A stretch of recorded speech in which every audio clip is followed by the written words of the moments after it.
First of all, welcome to everybody to our final webinar of 2020, which is just insane to me to think about. But my name is Kelly Condon. I am the program coordinator for the Texas Oncology Foundation. And today we have a few people with us.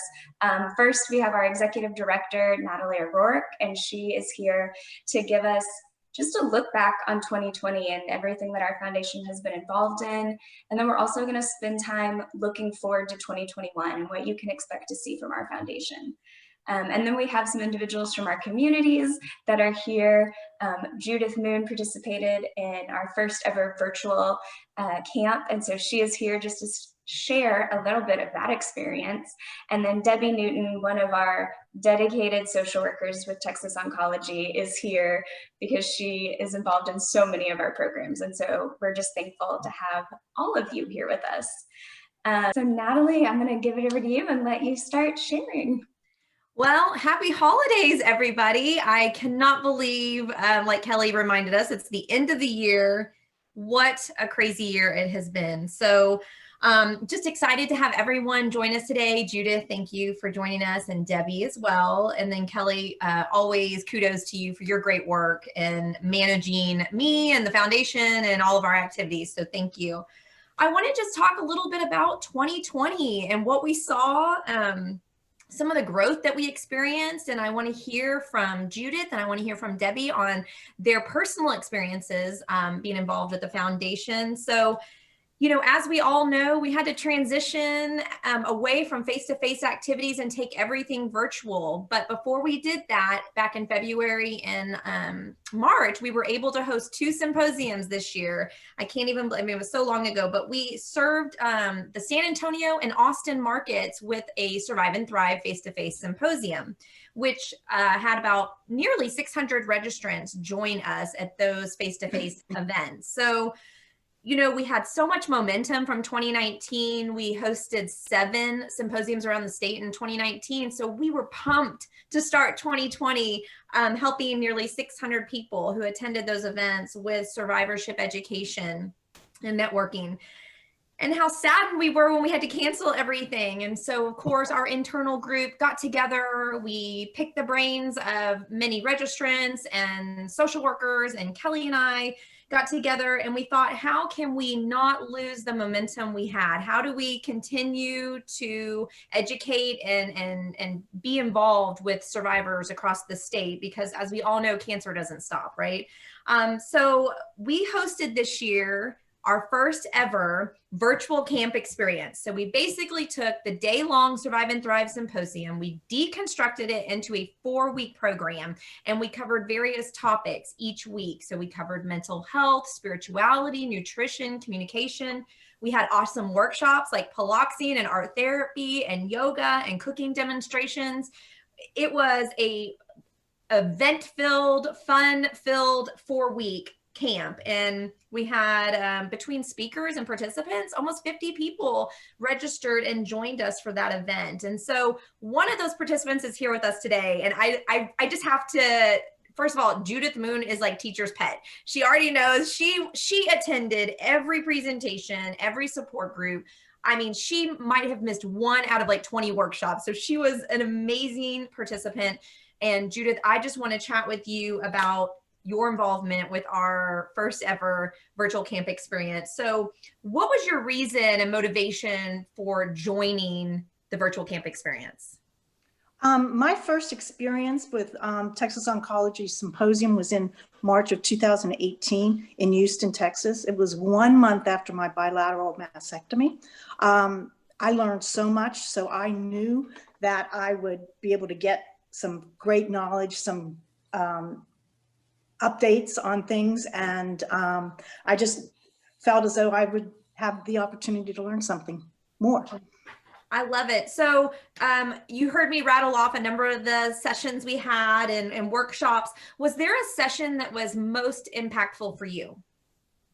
I enjoyed a lot of them, and overlapping of knowledge. I really enjoyed the thought of intentional living every day and taking that and putting that, trying to incorporate that into my life again. I also was thrilled to participate in the boxing and the yoga workshops because of not being able to go to the gym right now. So it was nice to get up and get moving. Mm-hmm. Has there been something that you learned during the camp that you have continued? So we just ended our camp session, what, 3 weeks ago, I think now. We closed that out. So is there something that you learned during camp that you've added to your personal life, your daily routine? Well, I'm trying to, I really enjoyed the book. Seriously, What Are You Waiting For? And so I had first been introduced to it at that first symposium in 2018, but I actually got around to reading the book now. And so I'm trying to incorporate things from that I can learn, so I can move forward, and kind of, I haven't really started to journal yet, but I really need to start to do that. But I am starting to write down some thoughts and things and make plans where I want my life to be. I love that. And for those who are listening, the book she's referring to is Tamika Felder's book. And so we in our follow-up, we can tag that if anybody is interested in purchasing that book. It's an awesome journal and these action steps to basically reignite your life, live in the moment. Like you said, living intentionally, right, Judith? So what would you say to somebody who might be watching this? They maybe sat out the first camp, which I guess I should announce, we actually have a second camp coming. So we are going to launch that camp February 25th. It's going to run 4 weeks. We're making some tweaks to it, adding some new topics. So I'm excited that we have that virtual camp. So if somebody's watching this or does the replay, what would you say to someone who's thinking about attending that virtual camp? Definitely do it. Obviously based on the amount of time that you can spend doing the camp, but definitely try and take advantage of as many of the sessions and workshops that you can, because it's a lot of fun. You learn a lot. I enjoyed the group discussions that were led every week, and actually seeing people on the Zoom time.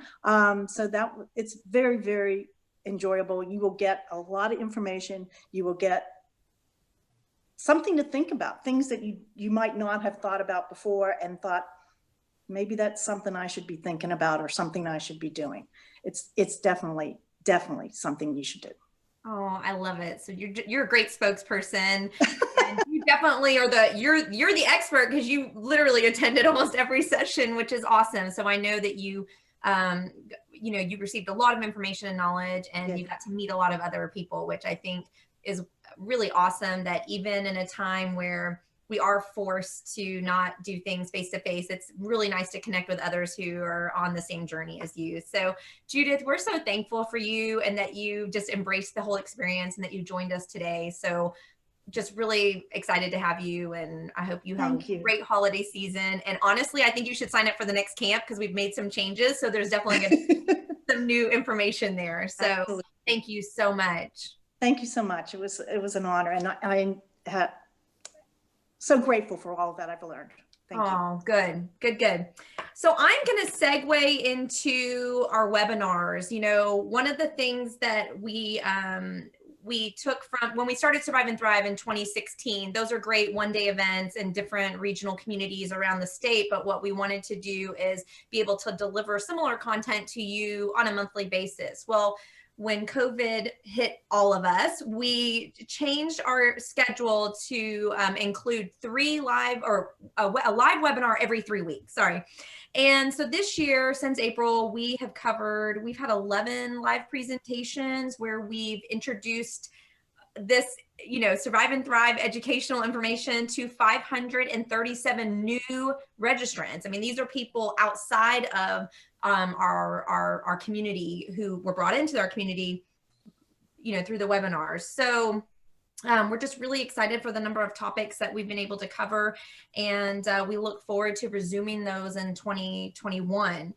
I also want to tell you that we do patient assistance. And so Debbie Newton's here because she is really the poster child for the foundation, because Debbie, you and your patients have benefited from all of our programs, which is why you're on this webinar today, because you are unique. You truly have your hands in a lot of pots. And so I know you could speak to the webinars. You've used those webinars not only to listen in for information for yourself, but you've shared them with your patients. And then, you know, financial assistance. I just want to talk a little bit about, we have a financial assistance program. Right. We do grants of $500, an average of $500 for those who are in treatment and that they qualify. And this is to pay for an unmet living expense. So it's not to pay for treatment, but it would pay something like a mortgage or utility bill, car insurance, things like that. This year alone, we have served 71 patients with financial assistance. So that is awesome. We always want to do more. Patient assistance is always in need. I think what's interesting, before I have you chime in and talk about this program and what you've experienced, maybe a patient testimony you could share with us, your community, one of your communities, because you represent many, but one of your communities, Longview, Texas, we love Longview.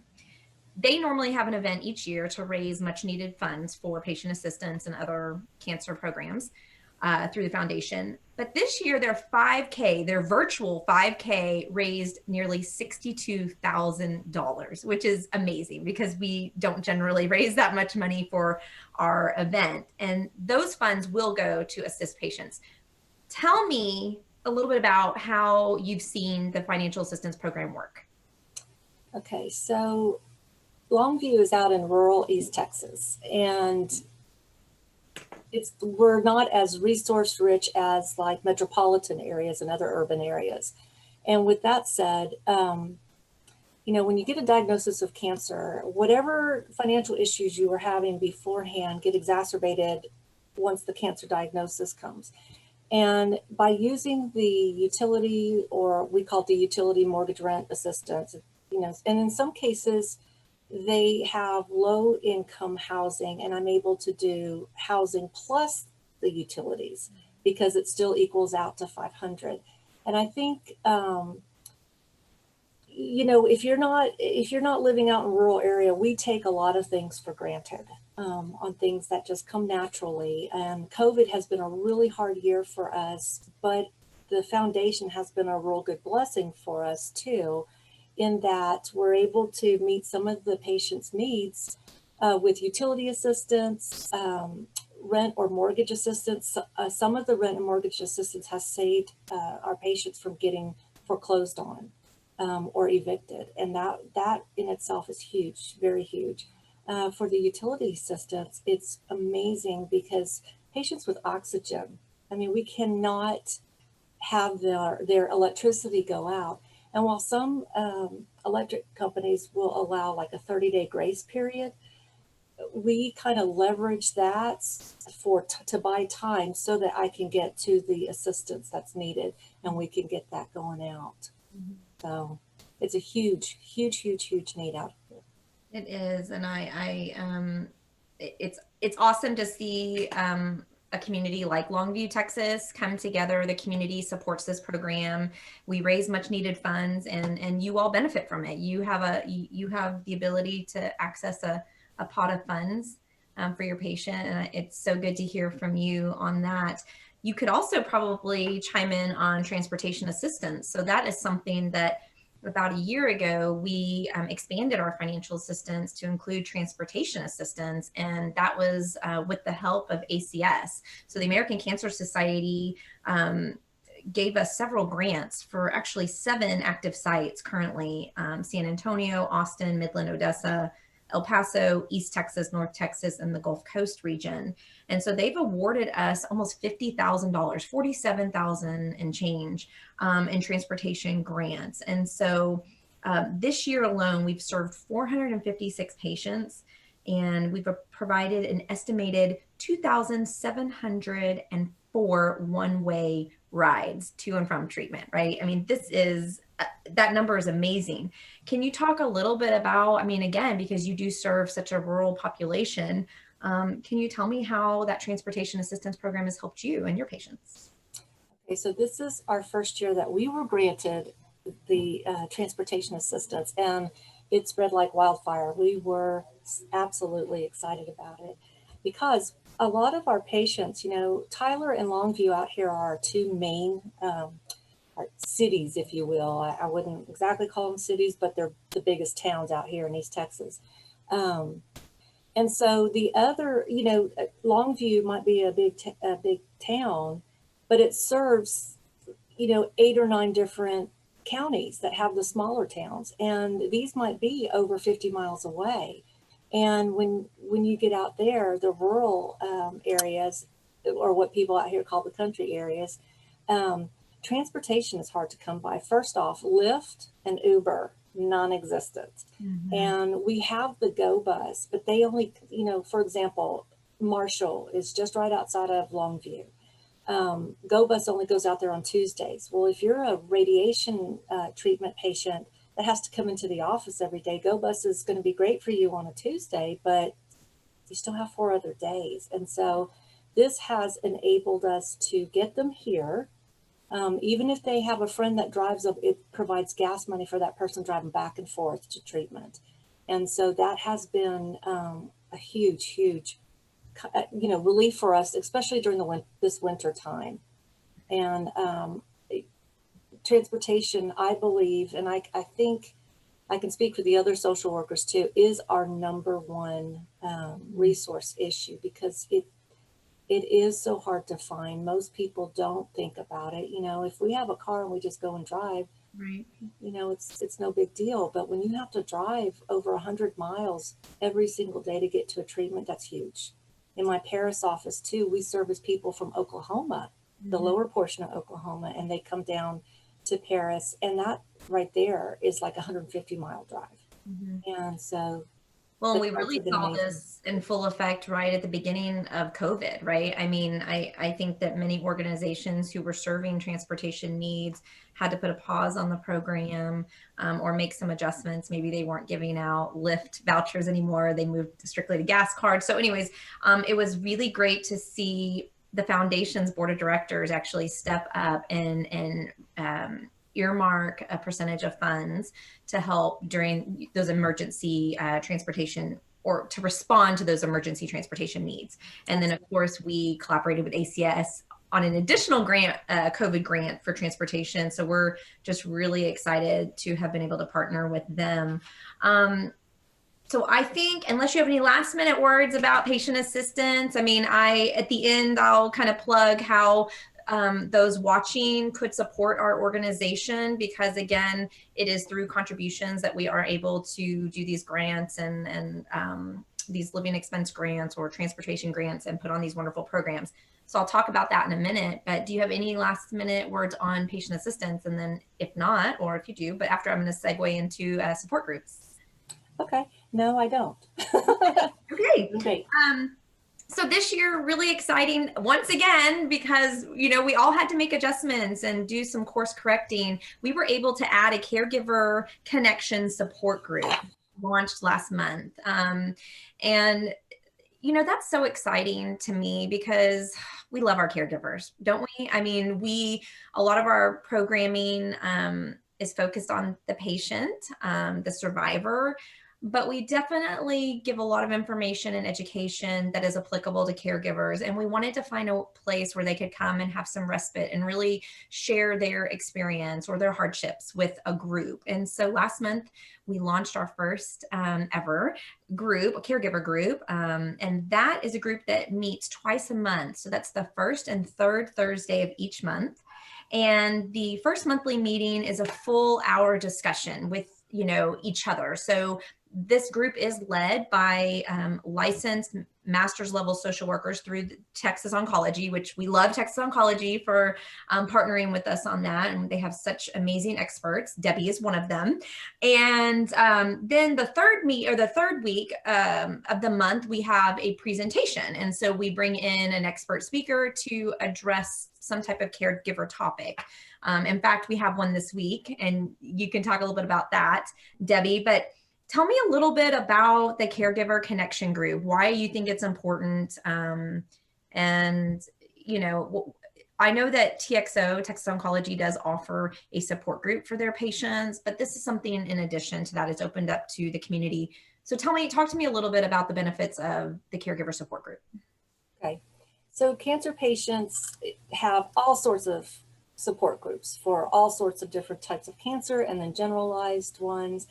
And some of the caregivers will attend those, but still feel disconnected because they're talking about, it's always highlighting the patients. And yes, the patients have a huge battle against cancer and the cancer treatments and all these things, but the caregivers are the ones that are filling in the gaps and caring for these patients. And everybody has a threshold. So Texas Oncology started the caregiver group as a way for them to connect, because you can become isolated just like cancer patients, so can cancer or caregivers for cancer patients. And our first one was was the speaker for mindfulness and practicing self-care and things like that. That's important because as caregivers,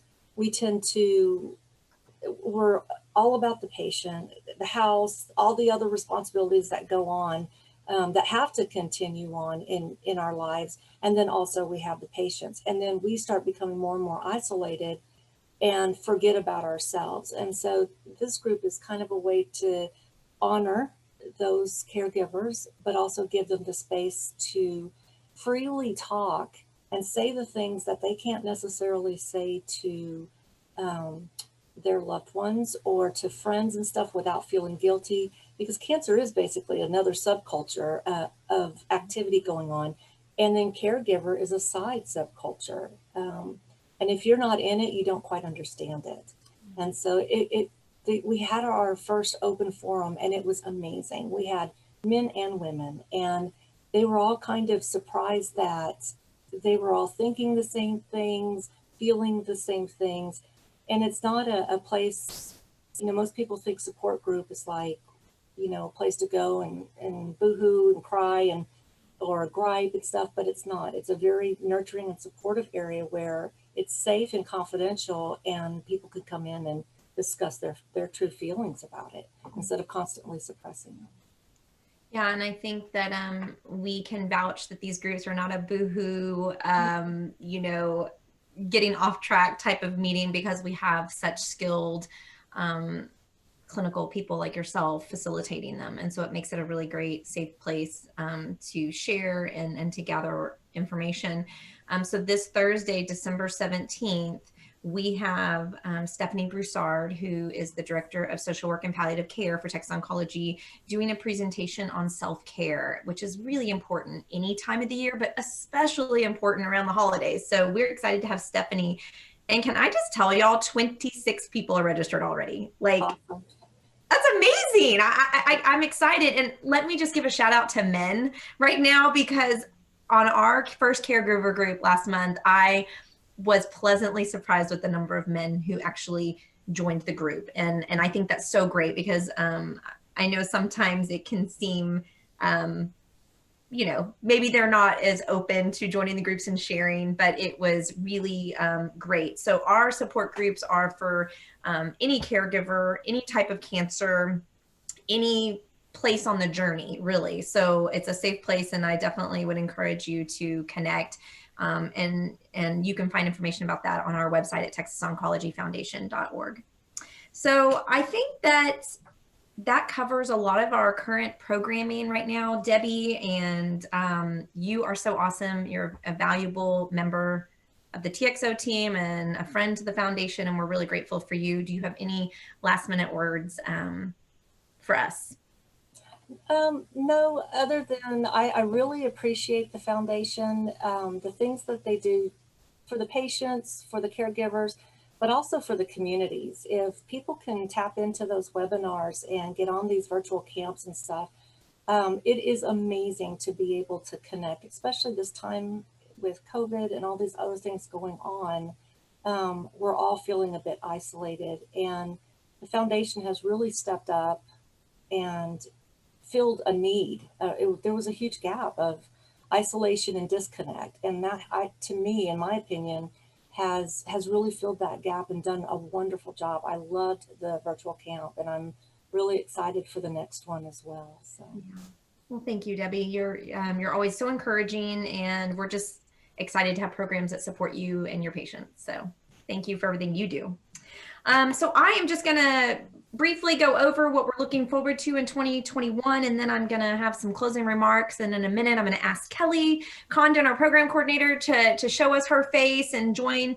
So in 2021, as it stands right now, we're not having any face-to-face events until at least May. So we are slotted to have 2 virtual camps. The first one, the dates are confirmed. We will launch February 25th, and it will run 4 weeks. We are firming up all the speakers and content this week. We're really excited to push out some communication about that in the coming weeks. And we really, really encourage you to register. It's such a great program to just receive a lot of information, to connect with others. So I want to see, we want to like quadruple our registrations from the virtual camp we just concluded.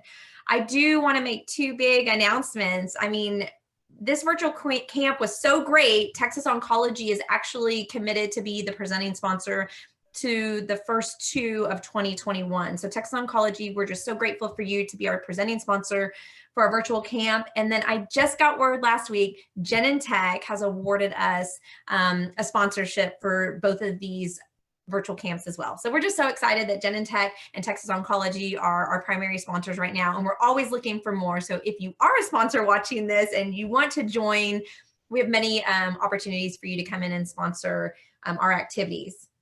And then, of course, we're always looking for ways to plug into your local community.